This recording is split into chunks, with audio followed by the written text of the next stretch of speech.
Приветствую, браток. Как поживаешь? Кайф.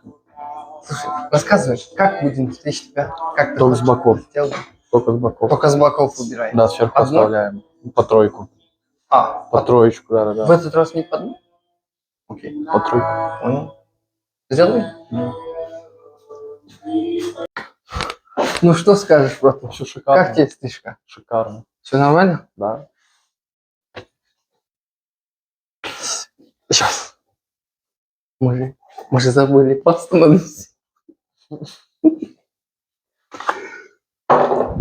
Вспышкой, да, сейчас.